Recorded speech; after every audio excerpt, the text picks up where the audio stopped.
FIFA ലോകകപ്പ് 2026 round of 32-ലെ ഏറ്റവും വലിയ പോരാട്ടങ്ങളൊന്നിൽ മുൻ ലോക ചാമ്പ്യന്മാരായ ബ്രസീൽ ഏഷ്യൻ കരുത്തരായ ജപ്പാനെ നേരിടാനൊരുങ്ങുന്നു. ഇന്ത്യൻ സമയം തിങ്കളാഴ്ച രാത്രി 10:30-ന് USA ഹ്യൂസ്റ്റൺ സ്റ്റേഡിയത്തിൽ മത്സരം നടക്കും.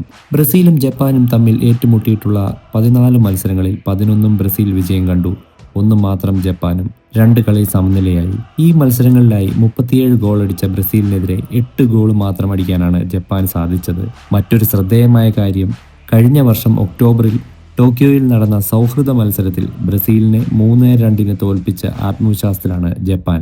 ഗ്രൂപ്പ് സിയിൽ 7 പോയിന്റോടെ 1-ാം സ്ഥാനക്കാരായാണ് ബ്രസീൽ എത്തുന്നതെങ്കിൽ ഗ്രൂപ്പ് എഫിൽ തോൽവി അറിയാതെ 5 പോയിന്റോടെ 2-ാം സ്ഥാനക്കാരായാണ് ജപ്പാൻ യോഗ്യത നേടിയത്. നോക്കൌട്ട് റൗണ്ട് ആയതിനാൽ ടൈ ആയാൽ കളി എക്സ്ട്രാ 30 മിനിറ്റ് ടൈമിലേക്കും ശേഷം പെനാൽറ്റി ഷൂട്ടൌട്ടിലേക്കും പോകും. നോക്കൌട്ട് റൗണ്ട് ആയതിനാൽ ഒരു ഭാഗ്യപരീക്ഷണത്തിലും മുതിരാതെ നെയ്മർ 2-ാം പകുതിയിൽ ഇറങ്ങും എന്ന് വേണം കരുതാൻ. ഒരു പക്ഷേ ജപ്പാൻ ജയിക്കുകയും ബ്രസീൽ തോൽക്കുകയും ചെയ്താൽ അത് ഈ ലോകകപ്പിലെ ഏറ്റവും വലിയ അട്ടിമറികളിലൊന്നായി മാറും. ഏഷ്യൻ കരുത്തുമായി വരുന്ന സാമുറായി ബ്ലൂസിന് മുന്നിൽ കാനറികൾ വീണാൽ അത് ബ്രസീൽ ഫുട്ബോളിന് വലിയൊരു തിരിച്ചടിയായിരിക്കും. ഇനി നിമിഷങ്ങൾ മാത്രം, നമുക്ക് കാത്തിരുന്ന് കാണാം.